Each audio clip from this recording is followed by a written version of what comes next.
FocusHipHop.com, biznitch. What is up, YouTube? My name would be OG Nick Marsh. This is Focus Hip Hop, and today I have a special guest, the one and only mashup god, Relix the UnderGod. How are you doing today? Oh man, doing beautiful, my man. How you doing? I'm doing really great. Thank you for joining me today. Thank you for having me. So, I first became familiar with your music like around the time that I first started getting into hip hop. I remember I would just go on DatPiff, and there was a mixtape that it was called Yellow Starships, and it was a Wiz Khalifa tape, and I thought it was official at first because like I was kind of I didn't really know what I was doing as a hip hop listener, so I just like clicked on random stuff, and I was like, whoa, this is fire. These beats are crazy, and I've never heard these verses before. Um, and it was just like really well made. So I believe that was that like what really blew you up? Well, it was so funny. It it basically like when all that was happening in the background, man, Nick, I had no idea. Hmm. So what I was doing was, I was making mashups and stuff like that, and I would put them out on YouTube. Or there was another. This is an old ass site, bro. It's called SoundClick. They might still be up. I can't remember, but Hmm. I would use like SoundClick and then do like dead ass like it was back like MySpace. So I was utilizing those three platforms. So I would do the mashups and I would once I got like a good amount of them, I would make a mixtape and then I'd put it out on those platforms. And then the next thing I knew, some of those songs would be put onto other mixtapes to fit with their, so Hmm. like Yellow Starships was actually something that I had done on a mixtape called I think it was the We Don't Need No Education Relics Remixes Volume 7, I believe. Okay. And it was like a year or two later, it got put onto that along with some other stuff like from other mixtapes too. Hmm. And a buddy of mine actually told me about that. I had no idea. Like he sent me a link, was like, "Yo, is this you?" And I was like, "Not that I'm aware of." These are some of my songs that I did, and it sounded good because like it all melted together. And I was really like, "Wow," I was very surprised. Honestly, it just happened, Nick. I had no idea. I wasn't really promoting myself. Hmm. Somebody else, like a DJ, basically must have heard it and was just like, "Yo, this is dope," and they put it on theirs, and then it just kind of started getting, that's honestly kind of how I think that my name kind of started circulating. I think because I didn't do it myself. Okay. And how did you feel about someone just like taking your music and putting it on a tape? Honestly, especially at that age, I was like early 20s, so kind of, my ego was kind of still like very, very fragile. So at Hmm. that point, I kind of was a little angry, a little bit, just like, damn, like, yo, like, at least give me credit. Like, you know what I'm saying? Yeah. I didn't really have an official tag. So like the tag would just say like, oh, if only Underdog was here, or like, this is when I was going by Relix the Underdog, or Yeah. it would just say Underdog, but did anybody know who that was? And like that would kind of bother me just because I was like, I didn't want people to think that, you know, these mixtapes were something that whoever put out the mixtape was the one that was responsible for the production. That Right. bothered me. But there was another side of like free promotion where I was like, okay, maybe I can like eat off of this. You know what I'm saying? Like maybe I could build Hmm. off of this. So it was kind of like it was a battle constantly between like, damn, should I be pissed at this DJ? Because like, damn, Yeah. they're kind of just taking my shit and rolling with it and getting these views, right? Yeah. Or should I just say, yo, free promotion? So it was, yeah, man, it was a constant battle, bro. Yeah, yeah, I don't know how I would feel about that if someone did that to me. But It that's happened a lot, man. interesting. Okay. Yeah, that's kind of unfortunate, but at the same time I can see how it would be beneficial. So I guess wins and losses, you know. That's true. So That's true. what would you say is your most popular mashup? Um, the most popular one, which never thought that it would reach the amount of popularity that it had and continues to have to this day, is the Wiz Khalifa and Drake "Purple Flowers." Right. Okay. Um, Not my favorite mashup at all. Not even in my top 50. Okay. I literally remember making that and I made it within like 15 minutes. I put no thought into it. Mhm. And so that was like really weird to me that all of a sudden, you know, I'm getting screenshots from buddies or whatnot of like people. It's like, yo, bro, like your joint's got like 600 million views on YouTube or or one, just on one channel where like other people uploaded the song or whatever. It's just all over the place, right? And nobody Yeah. knew really the story behind it. Um, I would have to say that would be my most, that's the most popular one, says, Society. Okay. So you said it's not your favorite. Do you have a favorite? Um, Favorite mashup that I've done. I want to say, let's see, that's a good question. Um, so I can't I get these volumes mixed up, but I think it Mhm. was yeah, I think it was volume 7, Relix remixes. We don't need no education. There's a song, a mashup that I did, and it had Big Sean, Rick Ross, and Rick Ross on it, yeah. Called Bad News. For Bad news. some Okay. reason, that's the one I feel All right. I'll check that out is after yeah. this interview. You I might haven't hopefully heard you that can one. still find it. It's Yeah, it's yeah. I had a lot of fun making that one. I actually remember kind of like sitting down in the lab on that one and like it took much longer than 15 minutes. It took me like 2 days to get it all like the way that I wanted it. Hmm. And it was very, believe it was a very complex sample to chop up. It took me a while to get it perfected. Okay. Um, that would be probably the one that I would say, in my opinion, is one of the best just because of the amount of work I put into it. So how long had you been making mashups and instrumentals before like you really started getting all this attention on your mashups and stuff? I would say so the first matchup I did, I actually can remember this like it was yesterday. It was 2006. That was the Hmm. very first one I did. And what even turned me on to mashups was one of my best friends that I grew up with. He basically we used to always send each other songs that we liked, like if we discovered new stuff, like and at that point, Jeezy was doing his thing, you know what I'm saying, really heavy or whatnot, and Gucci Mane too. But I knew more about Jeezy, our young Jeezy. And my friend sent me this song called Halloween Massacre. We'll never forget Hmm. it. And it was by Young Jeezy, right? Um, I thought it was brand new because I'd never heard it. So when I listened to it, I was like, hold on a second. I've heard this verse, but I've never heard this beat. Right. And as a DJ slash producer, that's kind of where my attention will go. And it was like the hardest beat I'd ever heard in my life, Hmm. mixed with one of the best or one of Jeezy's best verses. And I was like, yo, this is the way hip hop needs to be. Like this shit is uncut. It's like raw. What I'm saying? This beat is bonkers. Like it's bananas. Like, but I was like, I know the verse has already been used on something like what the fuck? Like, what is this? Right. So then that's when I found out like there's somebody who does what I know now as mashups. Hmm. So, it was a producer like myself who had fire beats, but he just um, you know, he didn't want to work with just one rapper. Yeah. He probably wouldn't work with anybody he could. So he put somebody that he liked on his beat. Mhm. And I ran with that, man. The first mix or the first mashup I made was called and I don't think you'll be able to find this, but I have it. It was called Rubber Gloves and Blue Magic. It is Young Jeezy. It was the first one I Okay. ever made. That was back in 2007. So that would have been Nice. that's when the whole mashup stuff started. Okay, cool. Um, so when did you go from the underdog to the undergod? So that happened at like a weird point. Like, man, I had like a went through like a really bad breakup with I was with like my ex. I was with her for a long time, almost a decade, and we ended up splitting, and this was around 2015.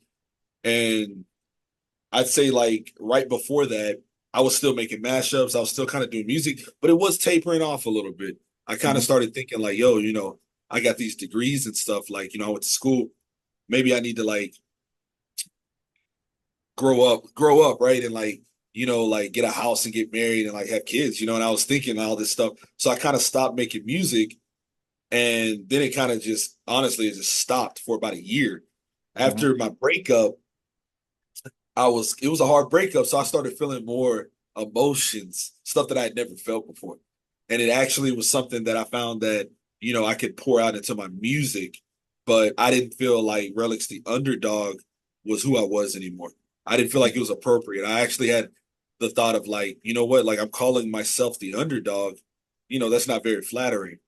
Yeah. And, I didn't want to change it up too much. So I was like, why don't I just switch it up a little bit, kind of have this other persona come in and, just switch it up and, turn it around and just call myself UnderGod instead. Similar, it shouldn't be too much of a deviation, except for it's a huge deviation from dog to God. Right. So it was kind of very supposed to be symbolic, but that happened around 2015. And it was honestly because I decided at that point to stop making mashups and Hmm. to start concentrating on making instrumental albums. Okay, cool. Yeah, so I listened to a few of the projects that you've released over the years, mostly the stuff that came out this year, but I also went back to the original Oil EP, which came Oh out yeah, in yeah. 2019. And then I listened to the sequel to Oil, which came out this year. So what is it about those instrumentals that you felt were like, okay, this is Oil Part Two, instead of just like a different name, you know? So it's that one's pretty funny. So when I first made the first Oil um EP or like album, I guess, it was literally just kind of like a flyby project. A I make so many beats and stuff like that. A lot of them I don't release. They kind of just Hmm. stay on my computer so I can come back to them later and Hmm. review and decide like, hey, is this like dope enough to release and master, blah blah blah. So I had like, I guess it was like 5 or 6 beats that kind of were in this folder, like vault that I had made, but I hadn't done anything with. And they're kind of just sitting there. So I literally had watched a movie, which I had seen this movie before, but I had rewatched There Will Be Blood with Daniel Day-Lewis, which is like one of my favorite movies. Hmm. And little tidbit about me, movies actually inspire me a lot when it comes to my production. Like I will see a movie and it actually will encourage me or motivate me to go into the studio and make a beat. It's the weirdest thing, but that's kind of what happened with that. So I kind of decided like, oh, you know what? I'm just gonna make a mixtape and call it Oil. It just sounds cool. And Right. then I was like, well, I don't really have.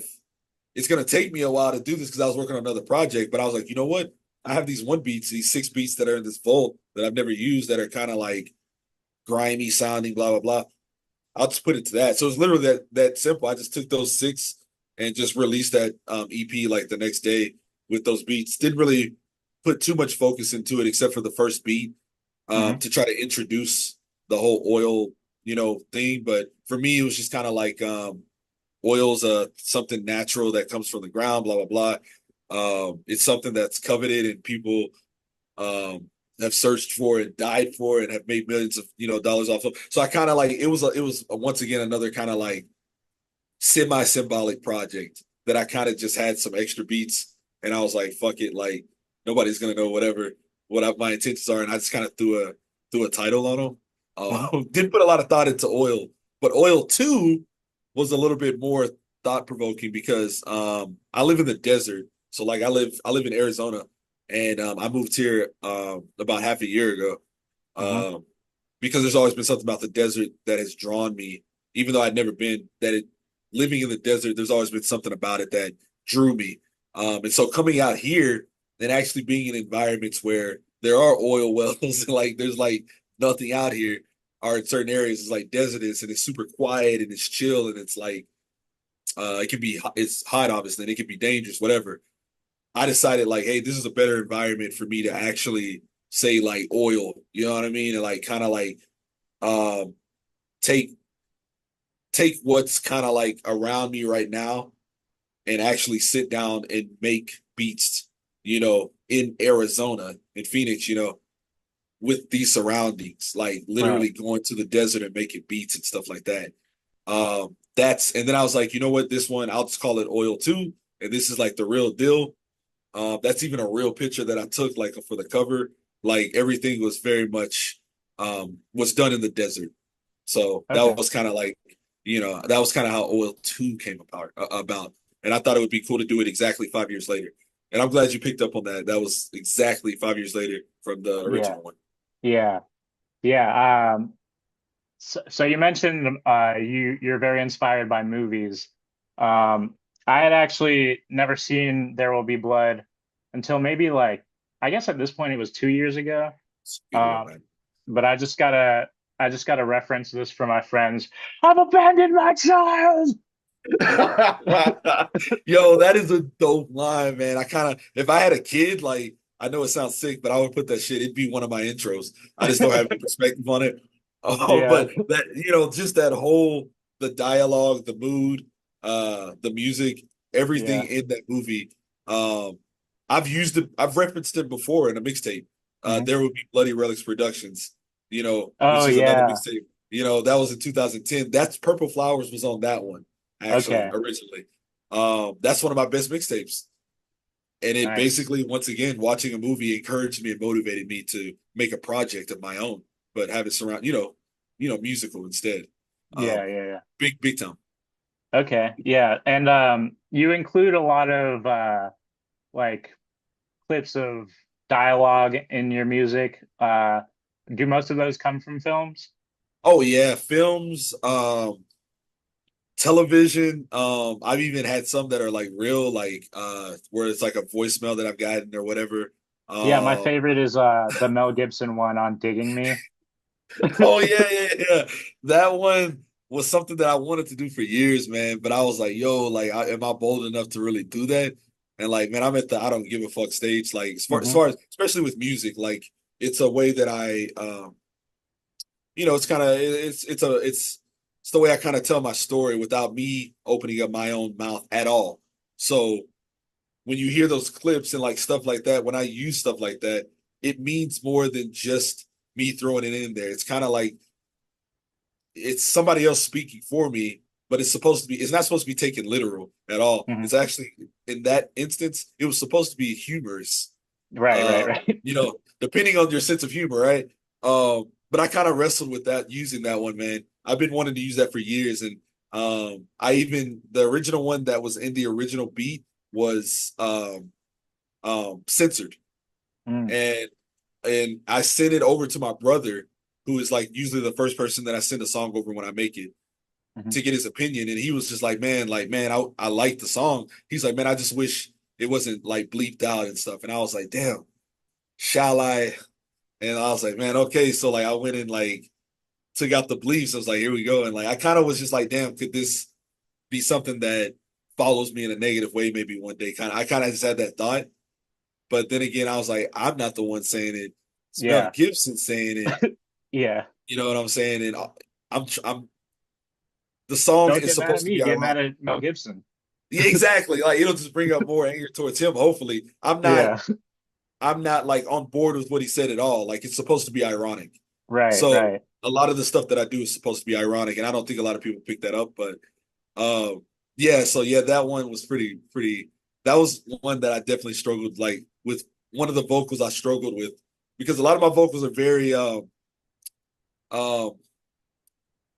they're definitely not work friendly or they're very they can be very complex and difficult for people to understand and take. They're very Provocative. uncut and provocative. That's the word I'm looking for. Yeah, Uh Thank you. Yeah, that's it. Yeah. yeah. Well, I think it had the desired effect, at least on me, because I was like, whoa, that's hilarious. I It thought was it it was was a bold move. I appreciated it.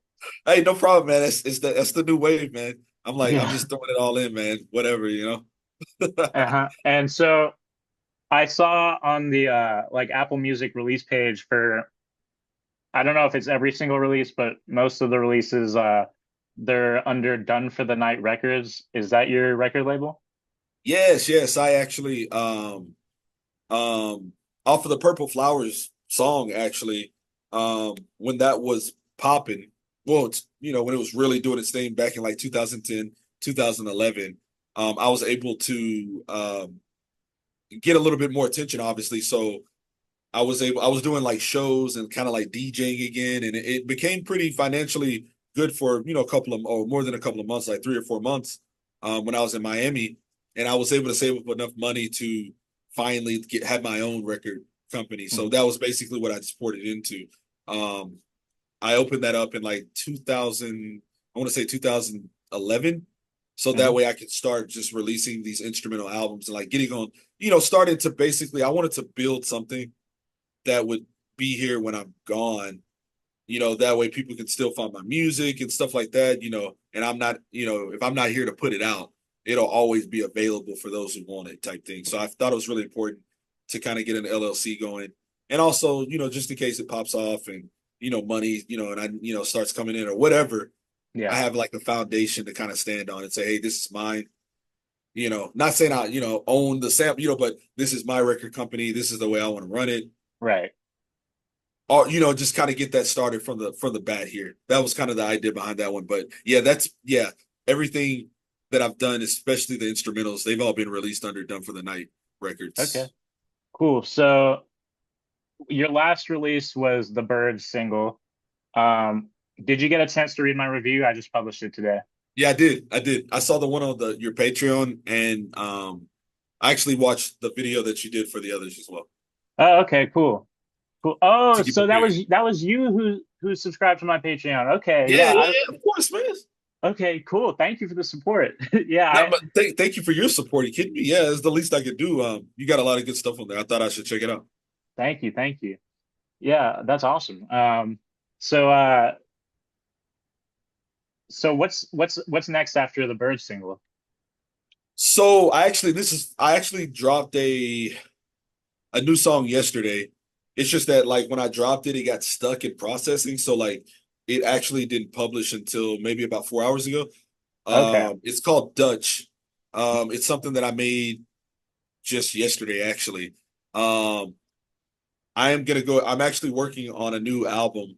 I plan to have, I'm gonna try to do about, it's gonna be more than 15 beats on this one, definitely. And I want this one to be a little bit more polished.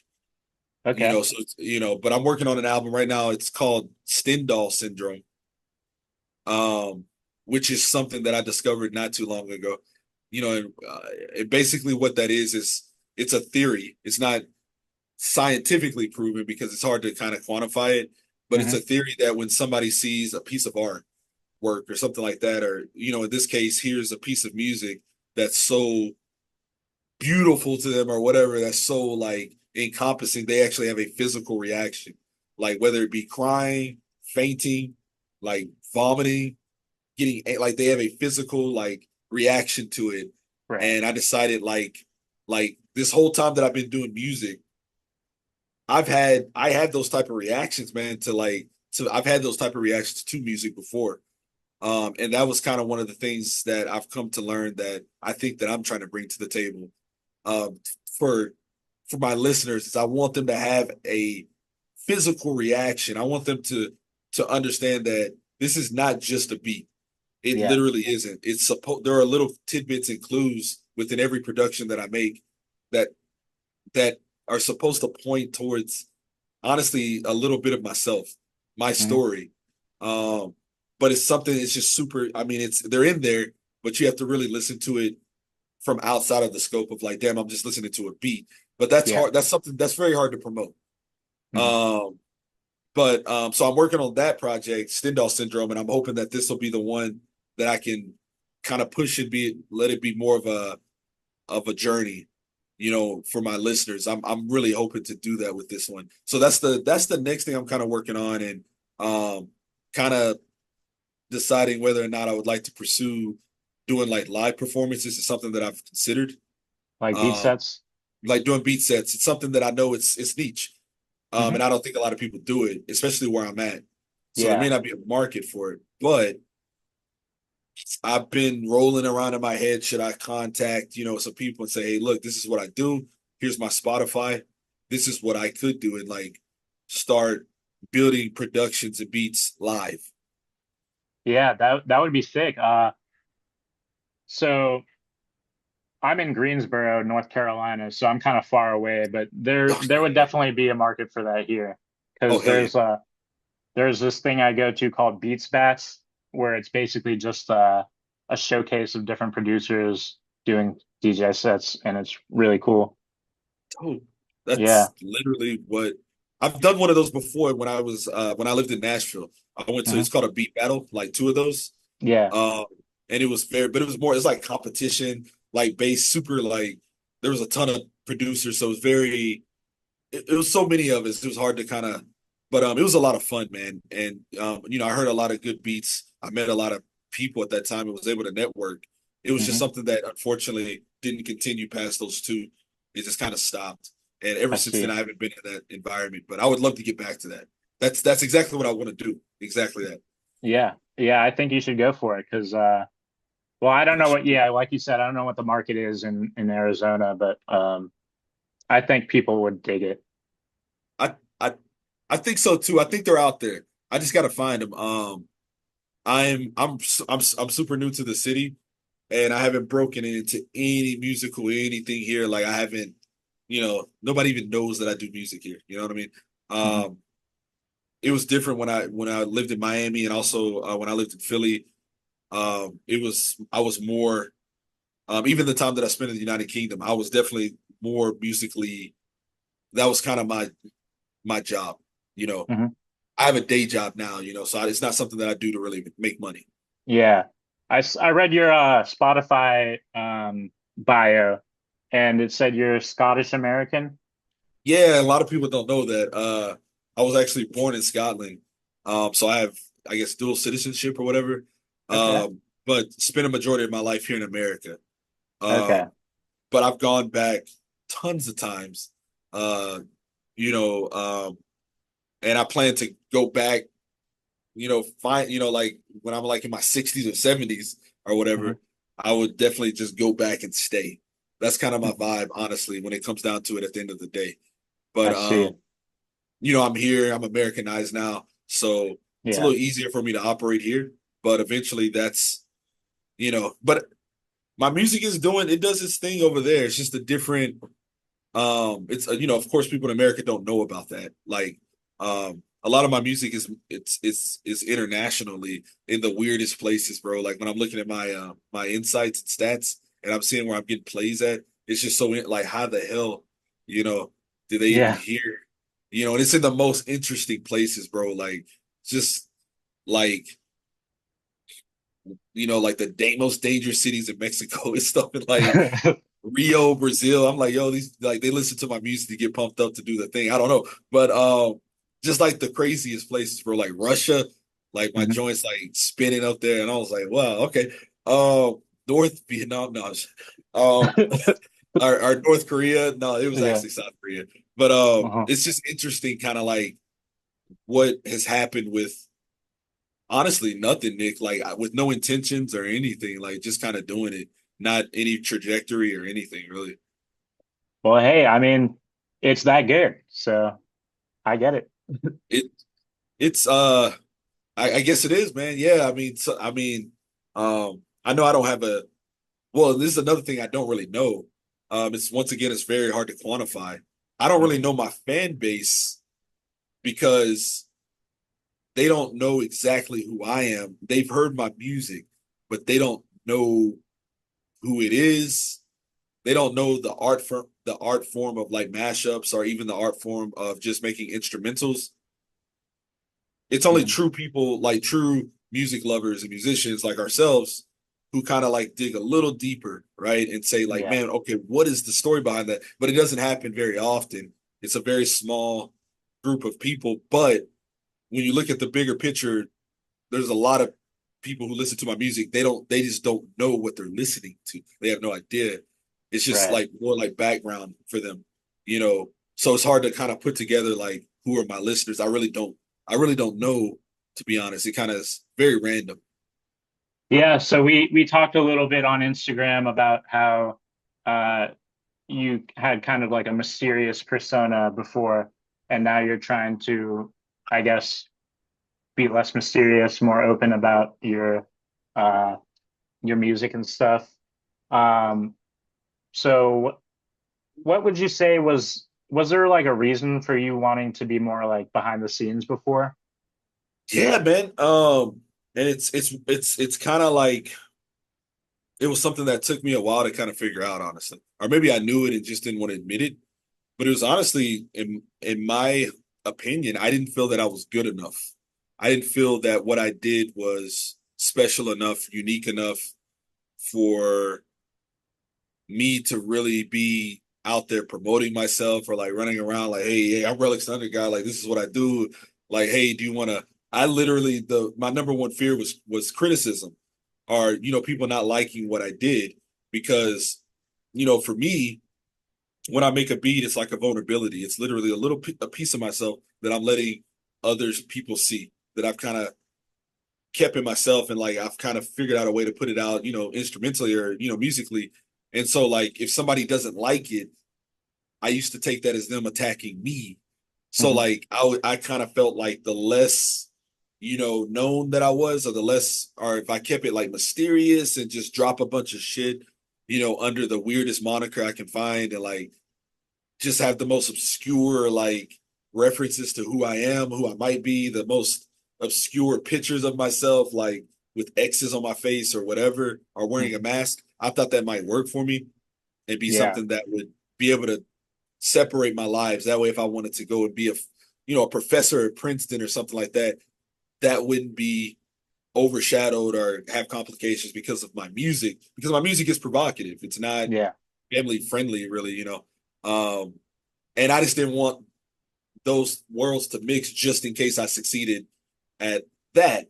But the older that I've gotten, it's kind of been one of those things like, look, the criticism's going to come. Everybody's not going to like everything about my music, and Hmm. that's totally fine. They just won't listen to it. But I am able to reach people who do want to listen to it and who are looking for that sound, and it's something that they've been wanting, and kind of like preserving that sound. Because I Right. don't really like the new state of hip hop. I don't. In rap, I'm not really into it as much. Hmm. And I want to have, I would love to be a part of one of those people who has something that, people like yourself who, when they were 11, 12, 13, were listening to, had no idea who the fuck the guy was, but they were listening to something and it was something that they liked to be able to revisit that, decades later, and, have some type of nostalgic situation. I can live with that. That's kind of like the thing that drives me at this point, honestly. Hmm. So you say you're not really into the new direction of like modern hip hop. Uh what would you say is like your favorite era? My favorite era would be that's a very good question. I would say 90s, like probably I'd say like 90s rap and hip hop. Okay. Um for me, everything probably before 2000. I Okay. feel like I remember like during 2000 things started getting very popish, very like materialistic, very Yeah. much like, like this is what I have, this is how much money, blah blah blah. Commercialized. Commercialized. There we go. There we go. Yeah. And I don't know if people know this. Some people who know me very well know this, but um 3 6 Mafia is my biggest influence. I can see When it that. comes Yeah. to, yeah, um if it wasn't for DJ Paul and Juicy J, like me hearing their music, there would be no Relics, the underdog or UnderGod. Hmm. Uh, they are a huge influence. I can't even put it into words how big of an influence they've been. But that was something that the type of production that they had, I felt it started getting more commercialized during the 2000s because more people started hearing about them and listening to them. And so, in order to reach a wider audience, they kind of started doing some things that I was like, damn it, just kind of was, I was like, damn, that's not the sound I like. But I like that early 90s up until like 98, 99, like Mobb Deep, you know what I'm saying? Like that grimy, hip hop and Hmm. Memphis rap mixed in with a little bit of Atlanta, like Outkast, Hmm. Goody Mob. These are just some influences of people who have kind of influenced me, like in the background. Um, Up until that point, I'd say the '90s. I grew up in the '90s, and that was kind of like when everything kind of came to view for me. and it was Yeah. based off of that era. So I would say that'd probably be my favorite. Okay. I was expecting you to say the blog era just because of like what I'm familiar with from your mashups. That so that's funny. You have a good point, man. On that too. I did what I had to do to reach. So I knew that I needed to evolve, Yeah. a little bit, right? So it was kind of difficult for me, honestly, too. I kind of was like, damn, I don't really want to dive into, you know, this genre. Honestly, trap, honestly, is pretty new for me. I Hmm. started off like drum and bass, and then I did like horrorcore, and and then I kind of jumped into more of the trap, like club type stuff, and I kind of did it because I saw that's where we were going, Hmm. and I didn't want to stay relevant. So that was during the blog era. But then I started kind of feeling it, like, okay, because I was able to do it. I was able to Yeah. make those type of beats. So I was like, okay. And people liked them. So I was like, all right, all right. And I figured out a way to make it my own, kind of like not as popish, obviously, still grimy, heavy bass, you know, kind of have a little bit of a downtoned sound to it, but Hmm. also something that you could definitely listen to while you're working out or, driving or replay value, all that good stuff. So that became more of a thing during the blog era because I was able to see people's opinions on my music too. Right, right, Um, right. so because I would go to these YouTube videos where they didn't know, my name's nowhere in it. It would say something like, for instance, like Lil Wayne featuring Kid Cudi, The Outcome. That was one of the mashups I did, Hmm. but it didn't have my name attached to it, and so that was a good thing. So I would just read the comments, see what see people's opinions, and kind of like what they were saying. It was like, okay, it looks like even those people who don't like mashups, Yeah. they can always appreciate the beat at least. So I was like, Yeah, okay, yeah, I'm yeah. on to something. So I kind of just stuck it. I kind of just like, okay, and I evolved a little bit, Hmm. to the to that era. So that makes sense that you would, definitely make that that you would see that because it's kind of true, actually. Yeah. But it would look that way. But actually it'd be the 90s. Okay, cool. Yeah. I don't know if I have a favorite era yet. I'm still excited about music coming out. Just not like the stuff that gets a lot of attention, I guess. I'm in the same boat with you on that. That's kind of the ones that are getting the most attention, like I'm not really on board with a lot of it. Some of it's okay, but I'm falling behind, man. I guess I'm just getting old, but like all these new artists that are coming out, it's kind of hard. I am not able to really keep up with them as much in their Mhm. work. I find myself listening to, you know, the 2000, the old stuff, the 80s stuff in the 80s, 90s, Yeah. kind of going back towards that. But I respect the new generation and what they're doing, and they're very good at it. They're very good with promoting themselves in social media. It's something that I was like 10 years behind. You know, had I had done what I did back in 2010, now be a totally different story. But so I definitely I respect what they're doing and the tools that they use, and it's some good stuff, some good talent, but not all of it speaks to me. Yeah. Yeah, I get that. Yeah, I'd say it's the same for me, at least with the mainstream. But yeah, so that's pretty much every question I had. I want to thank you again for letting me have this conversation. No problem, man. Thank you for the music. I'm a fan. I have been Appreciate that, bro. ever since I first heard Yellow Starships, and That's crazy. I'm glad I I'm glad I I'm glad I rediscovered your music because this was a really cool conversation to have. Man, I am so thank you for having me on, man. I'm flattered, trust me, um, by all of this. It's never something that I expected. And once again, I told you like it wasn't ever a trajectory that I ever saw ever kind of like coming or anything like that. So I am so glad that you rediscovered me. That to me, when I go on YouTube and I see those comments of people saying like, "Wow, I'm back here 12 years later," or "Hey, I'm back here 10 years later," and like I still love this song. Yeah. Or man, one guy was like, "Yo, I was 5 years old when I heard this," and I was like, "What the? Damn. Like, how do you remember that shit?" Like, right? And he's Yeah. like, that it made me who I am. Like, yo, that's like, I'm like, what? Because that was not something that I ever thought about when I made that mashup. Hmm. So, fans like you, the true fans who actually, do their research and they take the time to listen to what it is I'm doing and kind of try to. I love the dissection of it too, and like kind of try to figure out like why the hell, like what are the whats? Why does he do this? That's what keeps me going, bro. That's I'll be making beats until I'm dead 6 feet under, bro. Nice. I will be buried with my keyboard, bro. Like it's I'm not gonna stop. I've thought about it before, but it's not gonna happen. Yeah. That's awesome. I'm glad to hear that. Well, Good. yeah, that's it. Thank you for Cool. watching. Legalize it, don't demonize it. Stay keeping, my brothers and sisters. And as always, peace out. Oh man. It's totally surreal.